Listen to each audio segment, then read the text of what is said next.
सारांचं message.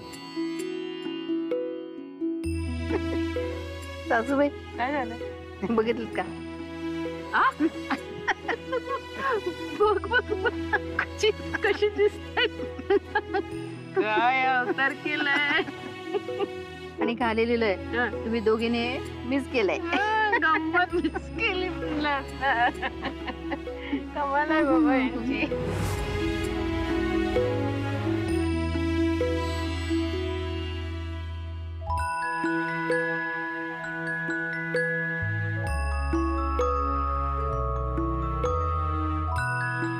Damu ए दामू आलो आजी. ये रे बाबा पिशवी घे. सासूबाई तुम्ही पुढे वा, मी यांना कळवते आपण पोहोचलो. होय होय आलेच फोन. या लवकर चला. हे सगळं ज्या पद्धतीने तू हँडल करतोस ना तुझे तूच करू जाणे बाबू. भाऊ एक मिनिट आता कोणाचा आला. अरे वैजयंती सगळं ठीक आहे म्हणून. हा बोल ग. आम्ही पोहोचलो दोघी घरी. अच्छा हो ऐका ना, आता तुम्ही जे कपडे घातलेत ना तिथे छान दिसताय तुम्ही त्या. सारंगने सगळे फोटो पाठवले तर त्याला सांगितलं होतं मी कोणाला देऊ नको. पण मला ना थोडी काळजी वाटते. कसे राहणार आहात तिथे तुम्ही? कसे काय ऍडजस्ट करणार आहात? होईल का सगळे मॅनेज होईल. सगळे दिवस काय आयुष्यात सारखे नसतात. कधीतरी कम्फर्ट झोन मधनं बाहेर पडून पण जगायचं असतं. आणि मी मजा म्हणजे एन्जॉय करतोय. फक्त एकाच गोष्टीची सतत उणीव जाणवते. कुठली? तुझी. तुझ्याशिवाय जगणं अवघड आहे. बराच काळानंतर तुझ्यापासून लांब असा राहतोय मी. इस अहो खूप वर्षांपूर्वी कुठे, काही महिन्यांपूर्वी घडलं होतं ना. आपण बोलत नव्हतो एकमेकांशी. मी गेस्ट रूम मध्ये राहायला गेले होते, आठवलं का? हो पण ते फक्त एकाच घरात बाजूबाजूच्या खोलीमध्ये. डोळ्यांसमोर दिसत होतीस तू. चोरून चोरून सारखं बघत होतो मी तुला. अवघड आहे. तुझ्याशिवाय करमत नाही ग. हे बरं आहे तुमचं. रेणुकालाही म्हणायचं तुझ्याशिवाय करमत नाही, मुक्ताला पण तेच सांगायचं तुझ्याशिवाय करमत नाही. आता तेच वाक्य मलाही का? तुझ्याशिवाय करमत नाही. हो तुम्ही तिघी जणी ना माझ्या आयुष्याचा एक फार मोठा हिस्सा आहात. व्यापून गेले तुमच्यामुळे माझं आयुष्य. तुमच्या तिघींच्या व्यतिरिक्त आयुष्य विचार पण करू शकत नाही. बरं चल उशीर झाला का? लवकर या घरी. खूप वाट बघते मी तुमची. मुक्ताला घ्या आणि लवकरात लवकर घरी या. हो म्हणजे काय, तिला घेतल्याशिवाय मी येणारच नाही. काळजीच करू नकोस तू. Good night.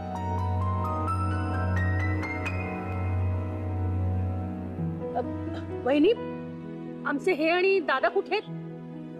हे आणि भाऊजी मुक्ताच्या घरीच राहिले. काय? हो ते असं म्हणाले की मुक्ता आल्याशिवाय आम्ही दोघंही परत येणार नाही. अहो पण काय? अहो पण वहिनी आमचे हे पण ना त्यांना कॉलच लावले. अरे काय झालं? माझा फोन वाजतोय. माधवीचा फोन. चला तुम्ही बोलत बसा, मी जातो. नाही नाही दादा थांब थांब. तू थांबल्याने काही फरक पडत नाही. आणि आमचं बोलणं काय असं तुमच्यासारखं फार प्रेमाचं वगैरे अजिबात नसणार आहे. मग तर इथे अजिबातच थांबायला नको. बोलतो. हॅलो. मला युवराजला गायत्रीला सोडून तुम्ही खुशाल एकटेच गेलात. अहो त्या रावदादांच्या बरोबर त्यांचा मुलगा आहे. आज रेणुकाचं लग्न झालंय, ती तर काय सासरी गेली. अहो पण तुमची मुलं बाळ इथेच आहेत ना. अगं माधवी तुम्ही थोडा तरी आमचा विचार करणार आहात की नाही, की आम्हाला वाऱ्यावर सोडून दिलंय आणि खुशाल जाऊन बसलात तुम्ही तिथे.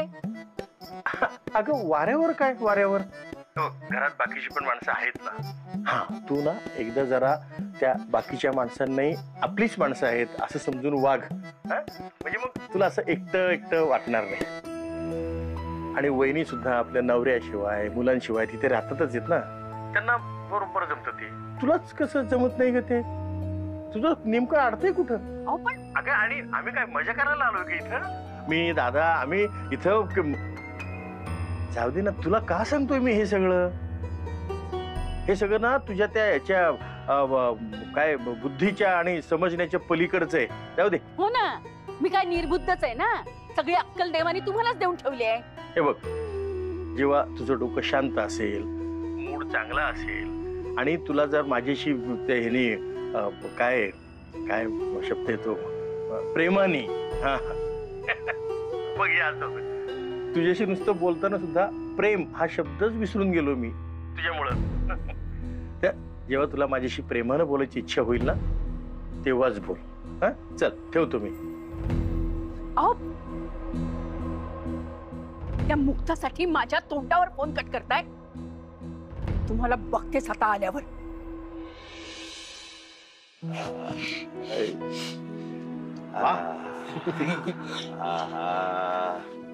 वाव, मसाज चाललाय. बरं वाटत रे बाबा. गजा, तुझ्या हातामध्ये जोर आहे रे. ताकद आहे. दादा मी तुमच्यावर चालू का? काय चालू काम म्हणजे? हा म्हणजे तुमच्या अंगावर वाघावानी चालून येऊ का? अच्छा, असं त्याला विचारायचं असेल. नाही नाही नाही तसं नाही. अंग तुडवून देऊ का असं त्याला म्हणायचं होतं. हा, मी पण असं कधी काम करून दमून आलो ना की मग माझ्या पाठीवर पाय देऊन तो असं अंग तुडवून देतो.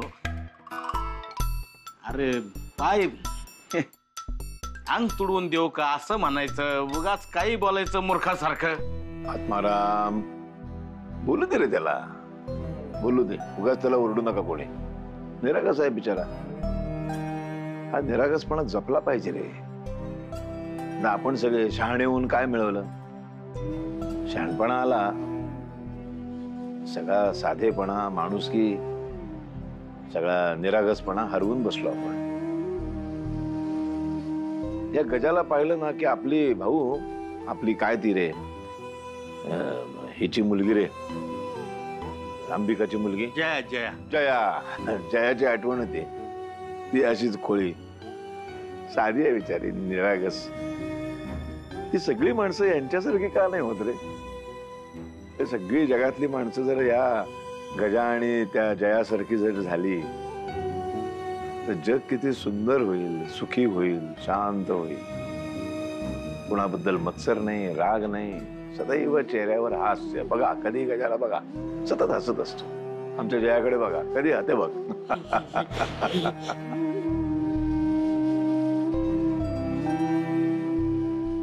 आपण मात्र शहाणपणा आल्यामुळं चेहऱ्यावर एक विचित्र भाव घेऊन मिरवतो. असे निगरगट्ट दगडासारखे चेहरे करून मिरवत असतो, नाही?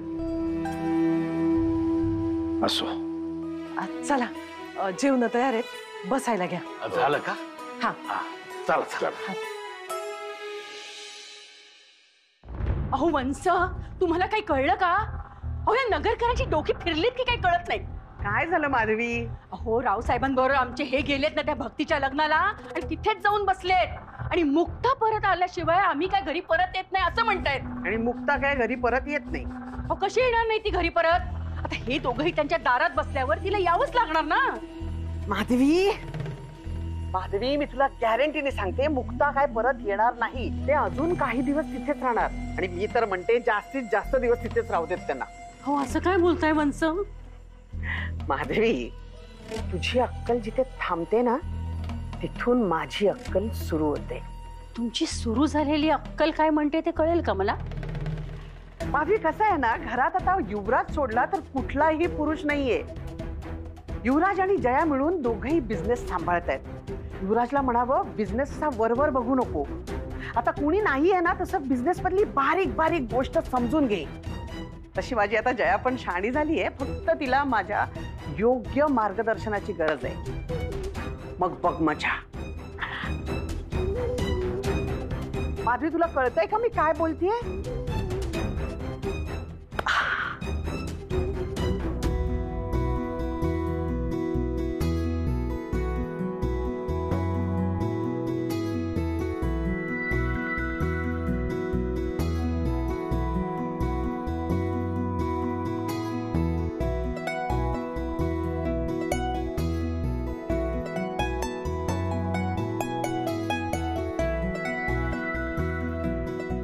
वा दादा, असा भुकेचा तडाखा आणि त्यात असं गरम गरम पिठलं आणि भाकरी, क्या मजा आहे.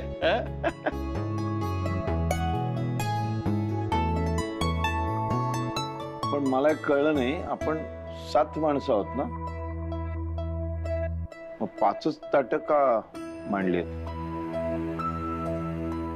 काय झालं? अच्छा, म्हणजे पुरुष मंडळींनी आधी जेवायचं, मग घरातल्या बायका जेवणार असं.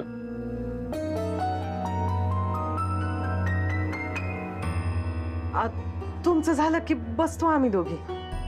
पण हे काही मला मुक्ता तुझं पटलेलं नाहीये. म्हणजे आपल्या घरामध्ये त्या डायनिंग टेबलवर जेवताना सर्व स्त्री पुरुषांनी घरातल्या सर्वांनी एकत्र बसण्याची सवय लावलीस तू, चांगलीच सवय लावलीस तू. पण मग तुझ्या स्वतःच्या घरामध्ये का असं? इथे का स्त्री पुरुष भेद आहे? मला नाही आवडले. नाही दादा, तसं काही नाहीये. तू मला काय सांगूच नकोस, मला काय ऐकायचंच नाही या विषयावर. दोघींनी गपचूप बसा आमच्या बरोबर जेवायला. जा आपलं ताट घेऊन या. कुसुमताई, मोठ्या भावासारखा आहे मी. माझा ऐका, बसा तिथे गपचूप बसा. हो पण जर आपण एकत्र जेवणार नसू 7 जण, तर मी जेवणार नाही, मी तसाच झोपून जाईन. मग एवढं काय अवघडल्यासारखं त्याच्या? चला या बसा या.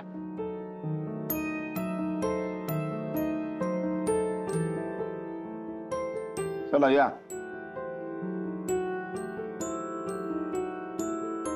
बसा.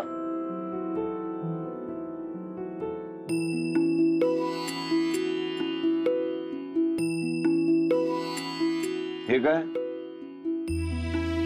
वेगळं ताट नाही घेतलं तुम्ही?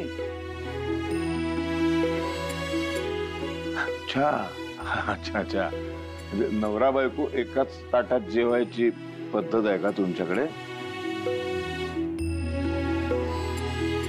म्हणजे ही पद्धत आपणही भाऊ अवलंबून बघायला पाहिजे नाही? म्हणजे अर्थात आपल्या बायकांना आपण सांगू, त्यांची परवानगी असेल तर आपल्या घरी सुद्धा अशी प्रथा सुरू करायला हरकत नाही. काय वाटतं? हो हो, म्हणजे दादा एका ताटात नवरा बायकोनी एकत्र जेवायचं आयडिया चांगली आहे तुझी. पण आपल्या घरी असं झालं तर म्हणजे मी आणि माझी बायको असं एकत्र जेवायला बसलो होतो, म्हणजे थोडक्यात मी उपाशीच राहायचो बा.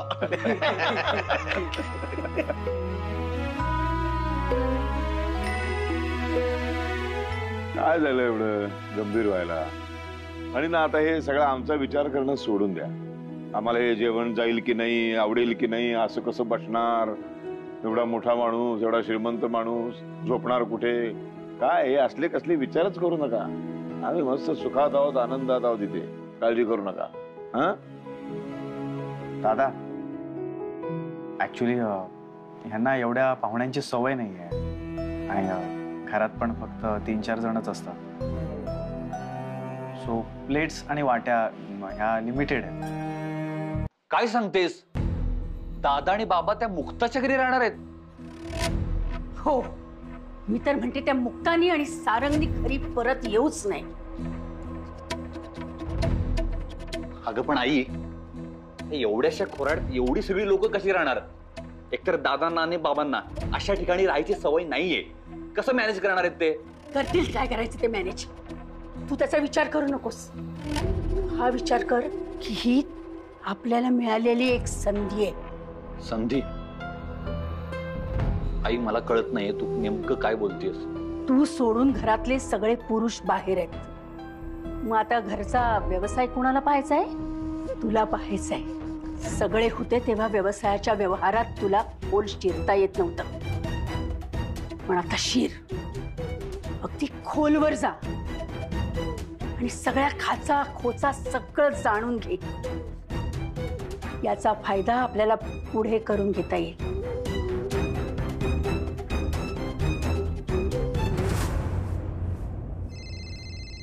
ताई, तू हा फोन वाजवतोय, जरा घेऊन ये ना. पटकन आण कजा. हो हो, फोन आण. बस जेवायला बस. ते स्पर्धेवाल्यांचा फोन आहे. उचल, विचार ना काय ते. हा बोला. अच्छा बर. वय वय चालेल. नक्की कळवा. हा धन्यवाद. काय म्हणाले? स्पर्धेची तारीख कधी आणि कुठं आहे हे लवकरच कळवणार आहेत. आता स्पर्धा जवळ आली, म्हणजे जोरात तयारी लागायला हवं. रियाज वगैरे जोरदार व्हायला पाहिजे. काय जिंकायचंच आहे आपल्याला. आणि आम्हाला माहितीये तू जिंकणार आहे. राईट. आणि नुसती संबळ वादनाची लढाई नाहीये, ही समानतेची लढाई आहे. गरीब श्रीमंतांच्या समानतेची लढाई आहे. गरीबाला सुद्धा एखाद्या स्पर्धेमध्ये भाग घ्यायचा अधिकार आहे, त्याचा हक्क आहे. जिंकण्याचा हक्क आहे, बक्षीस घेण्याचा हक्क आहे, सन्मान आणि समाजामध्ये मिरवण्याचा हक्क आहे. ही लढाई ह्याच्यासाठी आहे, तू जिंकलंच पाहिजेस. तुला सांगू मी गंमत, ही लढाई जिंकलीस ना तू, हे जे तुझ्या नावाने नाकं मुरडतात ना आमच्या रेणुकाच्या सासरची मंडळी, ही सगळी अभिमानानं सांगायला सुरुवात करतील लोकांना की ती मुक्ता आहे ना, मुक्ता नगरकर, ही आमच्या सुनेची नणंद लागते. हो, ती सासू तिची असंच सांगेल की नाही बघ. मालक आमचा हात सांभाळ, आमची ही कला लोकांसमोर येणं मला लय महत्वाचं वाटत. पण काय आजकाल लोक बाहेरच्या वाद्यांना जास्त पसंत करत आहेत, त्यामुळे आपला हा वारसा संपत चाललाय जणू. हा, आणि हा संबळ आहे ना, म्हणजे महाराष्ट्राचं लय महत्वाचं वाद्य आहे. हो, आपली संस्कृती, आपली नाळ जुळली आहे त्याच्या संग. मराठी लोकांमध्ये तरी ही जागृती यायला पाहिजे. नक्की वय. आणि आता आराम लय झाला. आता जोमानं स्पर्धेची तयारी सुरू करायला पाहिजे. भाऊ नशीब इतकं चांगलं आहे, भाऊ काका पण इकडे आहेत, नाना पण आहे, दोन्ही गुरु माझ्यासोबत आहेत. देवी आईच्या आशीर्वादानं आणि तुमच्या सगळ्यांच्या साथीनं सराव आता अजून चांगला होणार. जिंकणारच.